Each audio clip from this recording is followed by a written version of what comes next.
Shani Medashanti Om Namaste.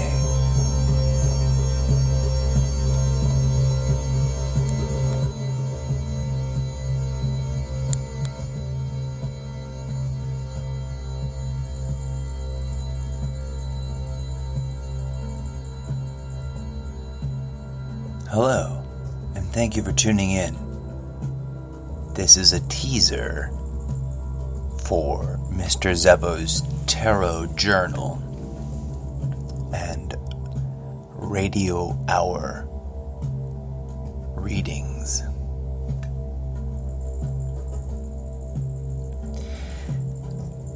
I just wanted to explain why I'm choosing to produce a podcast with such a title. Whatever your opinion of the tarot system, or tarot system, or tarot system, whatever you call it, however you pronounce it, whatever your opinion of it is, it has persisted and contributed to quite a thriving industry of cartomancy, epoch after epoch, down to the current day. As a fan of all things occult and marginal and organic and fractal and mystic, tarot has sat in the sort of jury's out box of, I don't know where I think this falls. Is it pure charlatanery? Is it just another nothing box of ego trap? Is it a true system of divination? I have wrestled with that question for the vast majority of my waking life since the day I was first exposed to playing cards in general and tarot in specific. I think tarot is the cool way to say it. Is it pronounced cooler ways and I'm not aware? Please, by all means, hit me up on my social media and let me know so. So I wanted to just introduce to you the notion of this particular stream of podcasting that I'm going to be doing. I would like to chronicle my formal, self-guided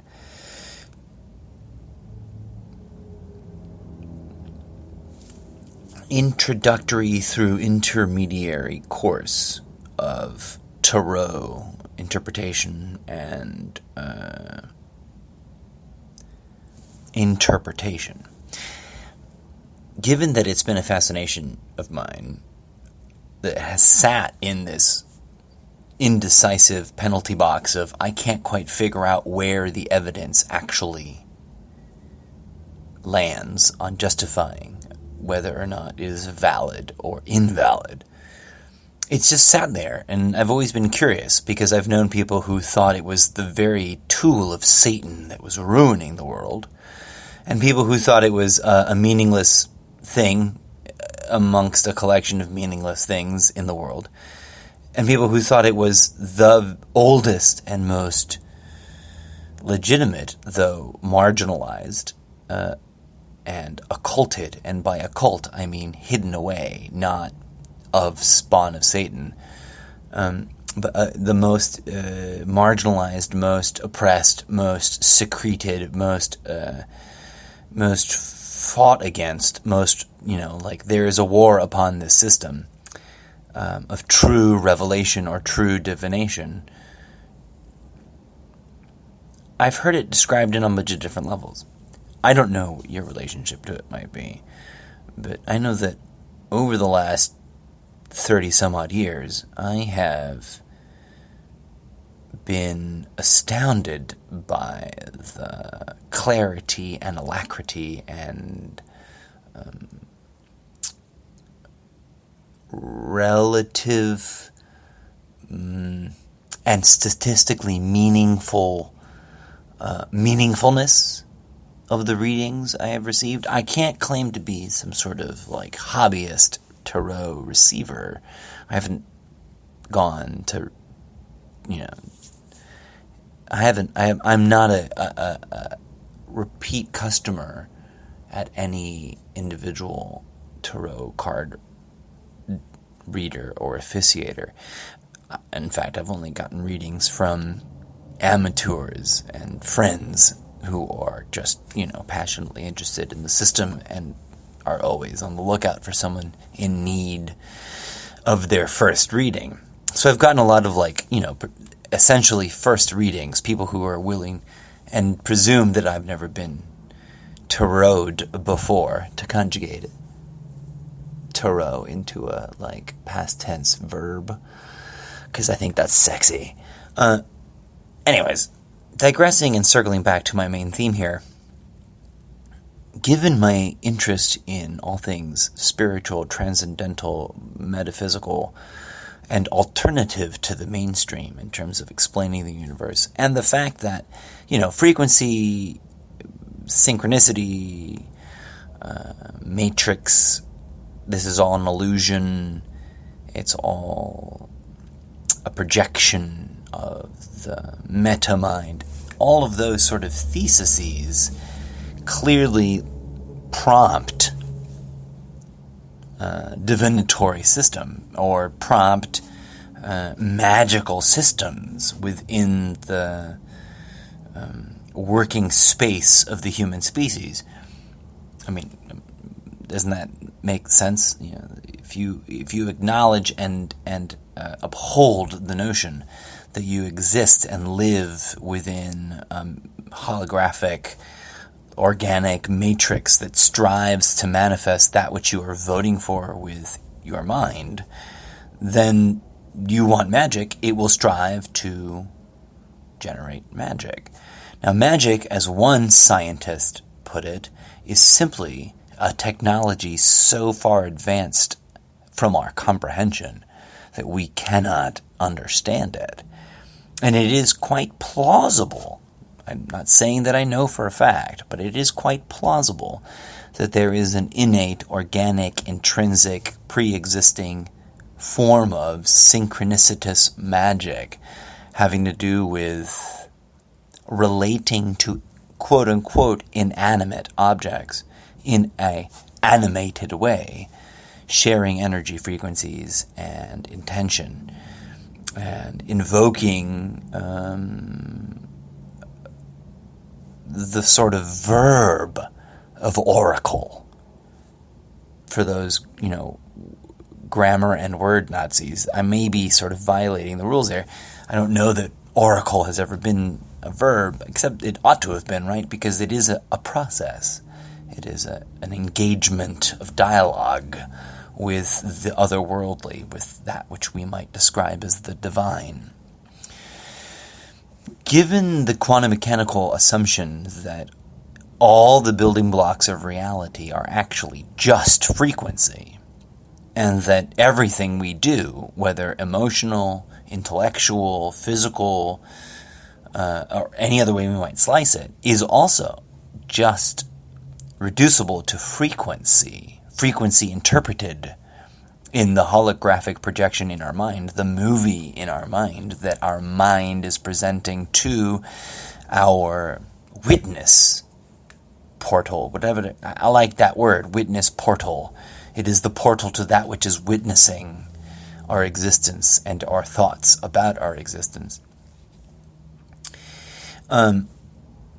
If you acknowledge and are willing to comprehend and allow the universe to be a living, foaming, writhing, self-referencing, fractal matrix of manifesting that sort of is like a foam of ethereal magic around you, then magic makes perfect sense. And it's just a technology.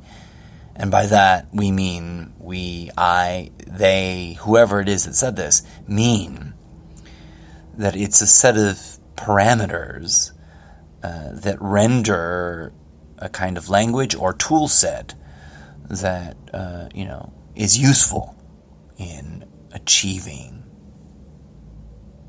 goals and objectives.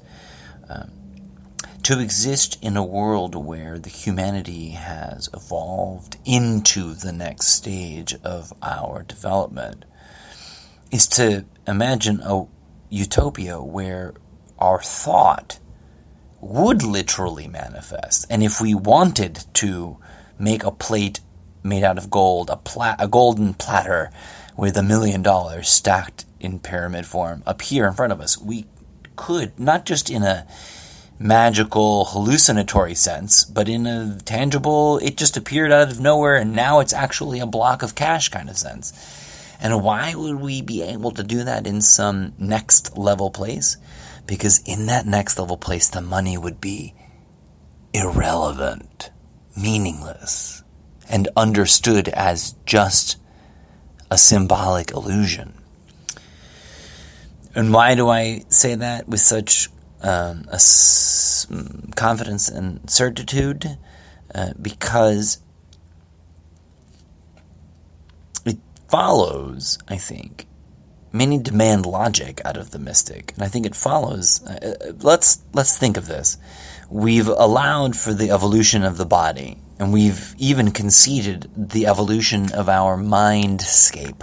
Our landscape of ideas in our mind has evolved.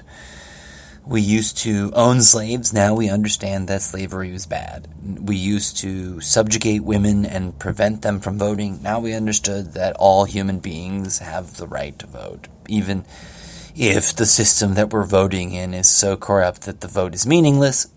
We respect everyone's right to participate, etc., etc. You see that there's progression. There's spirals that are spiraling out from some nugget of lack of understanding into understanding.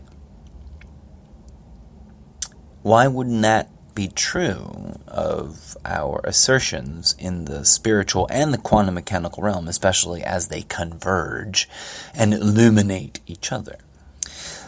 To digress to my original point and to wind up a very long-winded introduction that was supposed to be short, I posit to you, my friends, that this audio journal blog cast that I'm engineering here is geared to explore the following trifecta.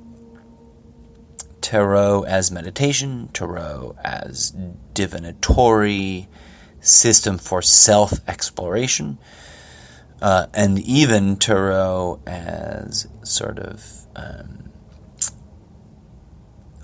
proto-Jungian subconscious mind map, vis-a-vis the ritualistic sharing of my tinkering and self-guided self-teaching of the system.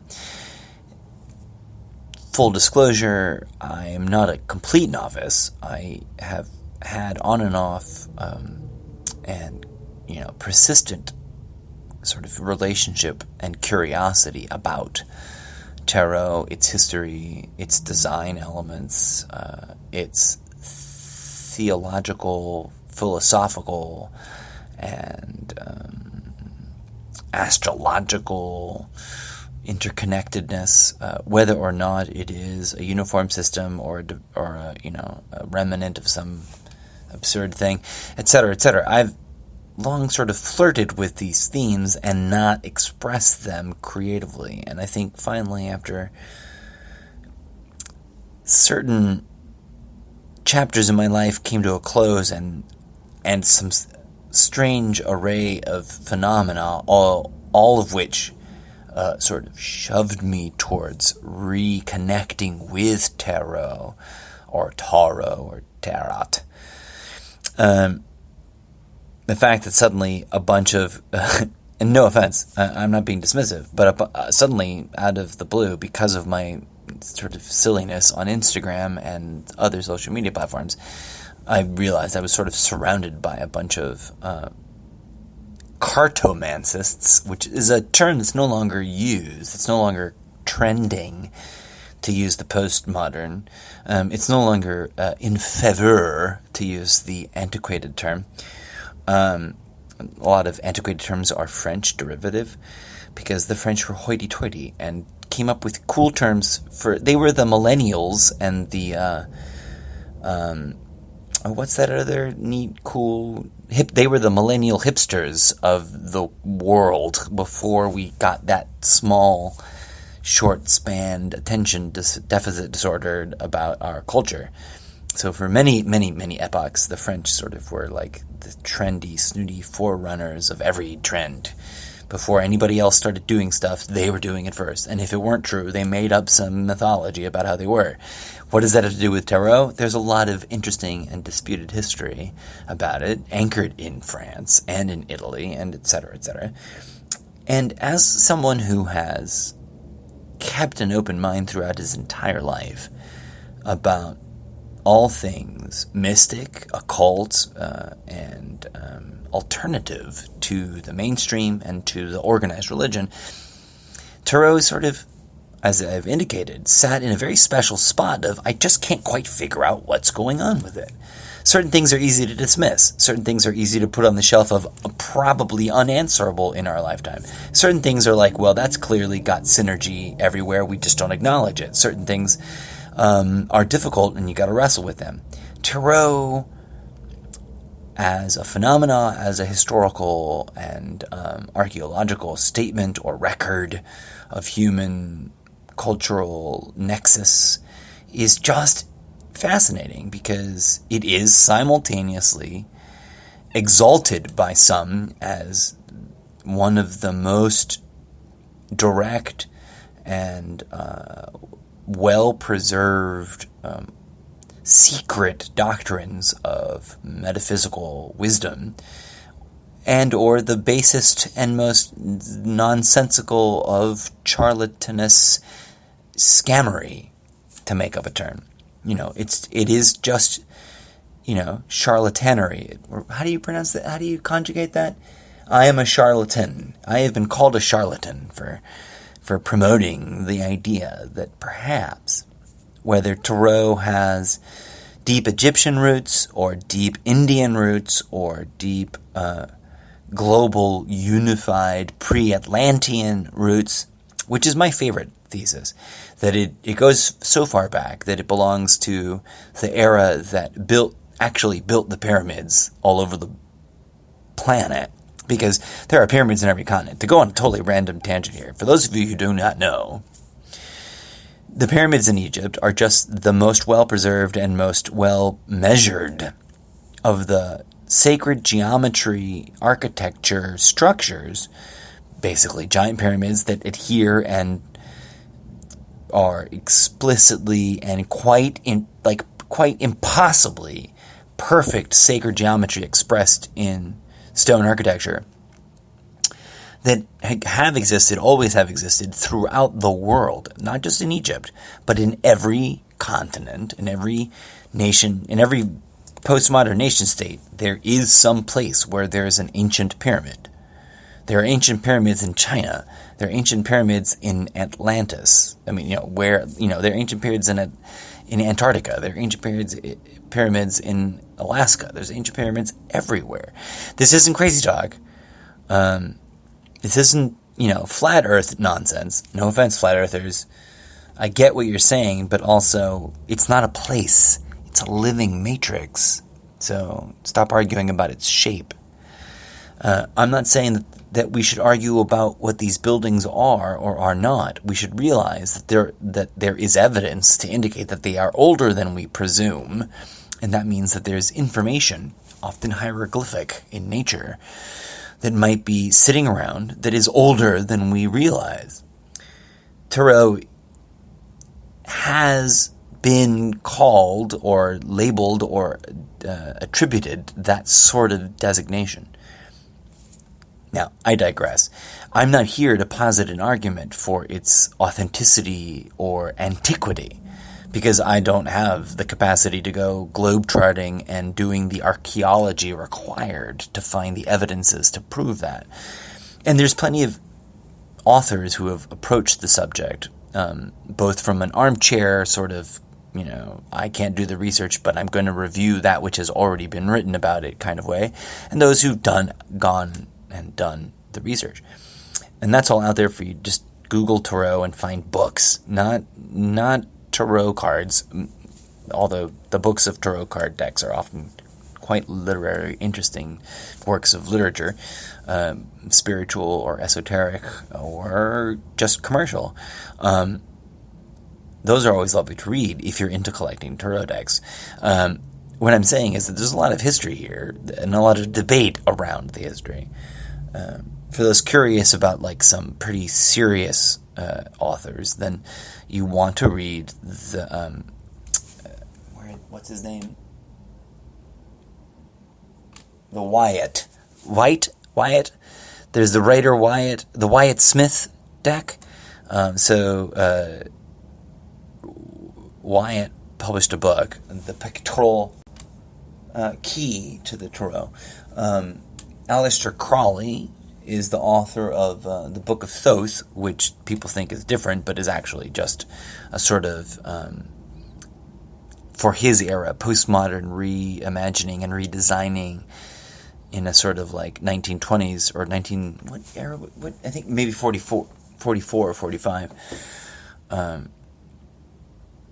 So there's a lot of interesting sources. Where I land theosophically, politically, intellectually on Oracle is with Alan Watts. And the basic metaphysics, the quantum mechanical physics of synchronicity. Alan Watts suggests in The Way of Zen that all divinatory systems are essentially tools for meditative self-examination. That the systems as arranged or organized are specifically orchestrating a kind of triggering of meditative or self-contemplative mind frames.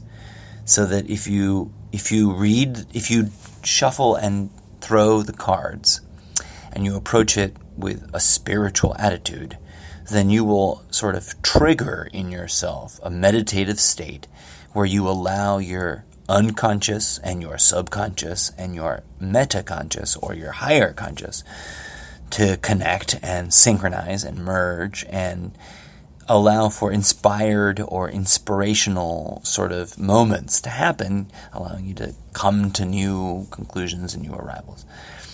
Now, this is all very debatable because, a placebo is just a placebo, and a placebo is always dismissed in pop culture, which is ironic because the placebo effect is the statistical verification, and, it is the measurement of the fact that a sugar pill cures people. Let's take a step back. Why am I talking about the placebo effect? Many people argue that metaphysical or spiritual things are indeed some version or some expression of the placebo effect. We are expressing a faith, a belief in some system, and therefore it appears to work for us. The fun, interesting fact that turns the dismissive statement of the dismissive use or utilization of placebo on its head is that the very fact that statistical analysis renders the placebo effect effective at least 55% of the time is indicative of a successful efficacy. It's effective. The placebo effect works. It achieves the goal. If we were testing placebo effect on painkiller, real painkiller versus fake painkiller, the measurable placebo effect verifies that of those given the sugar pill, a certain percentage over, plurality, over 50%, experienced some amount of measurable pain relief. I'm making those numbers up to make the example. I probably could be wrong about all of that. But what I do know is the placebo effect is strong. It is measurable. It's been verified in science. There's whole papers written about it. I'm just making up, for example, instances of why it is important. It is important because although it is used to dismiss things by saying, "Oh, it's just a placebo effect. It doesn't mean anything. That drug doesn't work. It's just the placebo effect in occurrence, not the drug itself." What is forgotten or overlooked is that means that there's a measurable, repeatable, scientifically verifiable evidence that the placebo effect is effective, that it does something. We need a better name for it, one not so tainted with such negative connotation. One such word is magic. Magic, I would like to remind myself and everyone else listening, is just a form of technology advanced enough that those observing it cannot comprehend its form or its function. To sort of unpack that sort of trope into my own language. Magic is mysterious and awe-inspiring because the form of it is mysterious and we can't comprehend it, and the function, how it works, the why of it working, is mysterious to us and is unintelligible. That doesn't mean that it cannot exist. It just means that it is beyond our comprehension. And in a world where it is quite clear that society is controlled by those who would like to limit our understanding of the cosmos in order to keep us in some sort of debt slavery, war profiteering treadmill of death and rebirth and death and rebirth.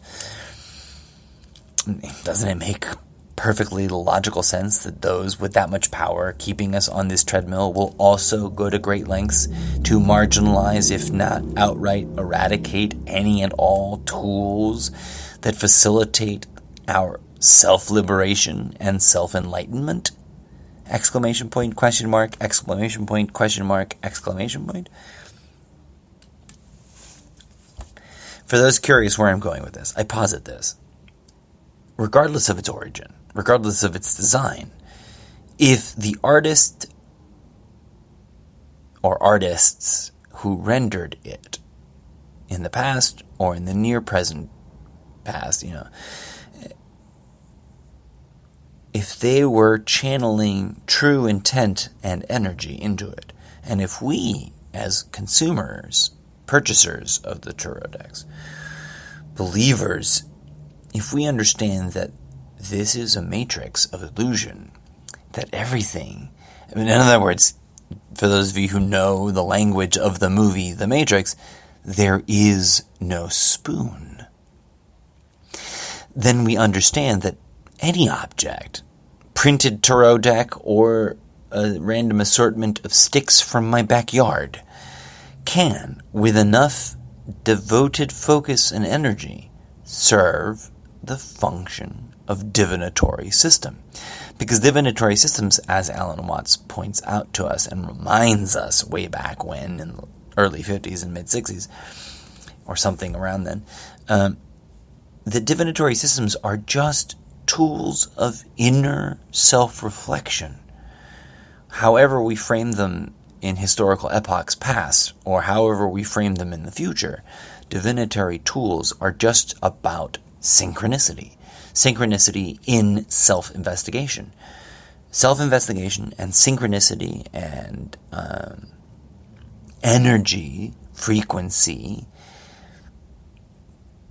working in harmony and in confluence with each other in order to give our ego mind enough of a reason to stand back out of astonishment, out of sheer, wow, isn't that beautiful, astonishment, awe, and that it isn't unimaginable, it isn't unreasonable to propose that human beings, over generations of observational analysis, realize that there are archetypes both in our personal lives, in our mental lives, in our spiritual lives, in our physical lives, in our environmental lives, and in the general frames of reference around us that we call reality, enough to codify and use for meditation, self-liberation, healing, and, in the pettiest forms, fortune-telling. Now, fortune-telling is in its most positive light, in its most uplifting interpretation. It is the gateway into deep self-reflection and deep self-analysis and deep self-liberation. At the nexus of my thesis, because I'm running out of time and I better wrap it up. At the nexus of my thesis is that the universe is in fact a holographic, a living hologram, a living fractal hologram, an egg, a womb of wombs, a place of birth with a nested place of births within it, nested place of births. And as, several axioms stand true, in an infinite universe, all things that are plausible are true and are being made manifest regardless of whether or not they're being experienced by any one individual or not, etc. And that, all matter is energy. Not that matter can be transmuted into energy, but rather all matter literally is energy oscillating and frequencing or vibrating at a, density place. Then the law of synchronicity, as proposed by a couple of different esoteric systems, indicates that, as well as, mind you, the esoteric systems and physics, so science, indicates that quantum entanglement, etc., objects, regardless of their disparate or unrelated origins, objects participating in a unified, focused, energized, catalytic, singular moment of focused spiritual attention, they will behave with synchronicity.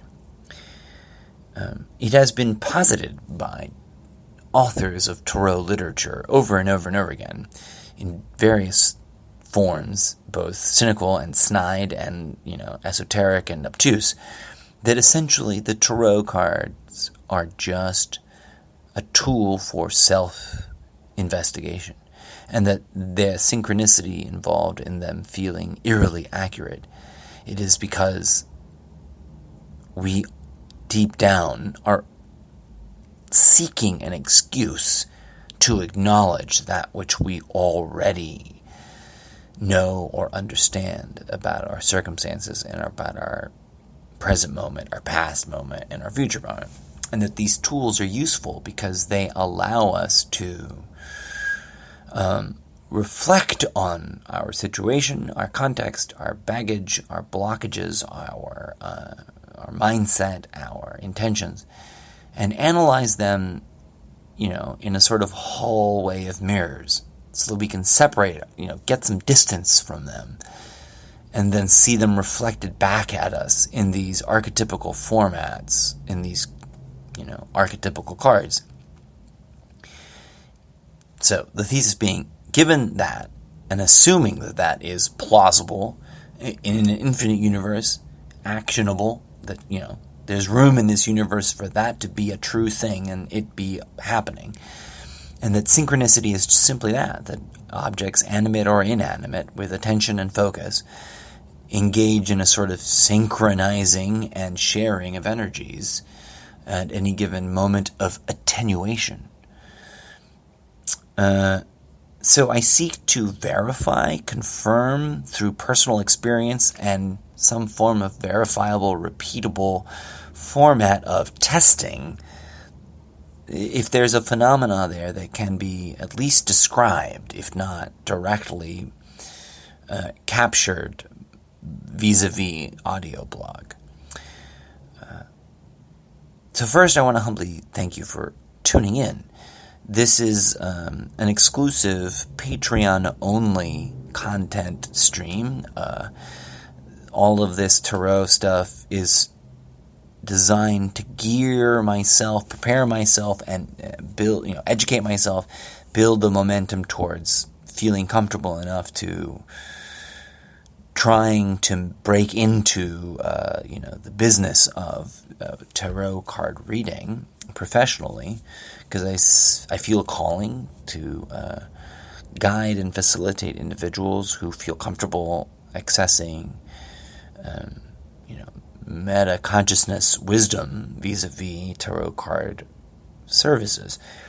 And I've also had a vision for a sort of meta system, and as crazy as this may sound, I've had some form of inspirational, vision about an original design for a tarot deck. And there's a whole long, complicated story about that, which I may or may not have brushed, just scratched the surface of on previous podcast streams. Now, the reason I'm putting this on Patreon is because I would like to eventually, professionally, provide really competitive priced tarot card reading services, but I'd like to sort of start at doing them for free and inviting you to donate. And so I think that Patreon's a really great platform and system to do that. And, in conjunction with Sprecher for making this an audio format. And for those curious, why am I making this an audio blog instead of some sort of video blog?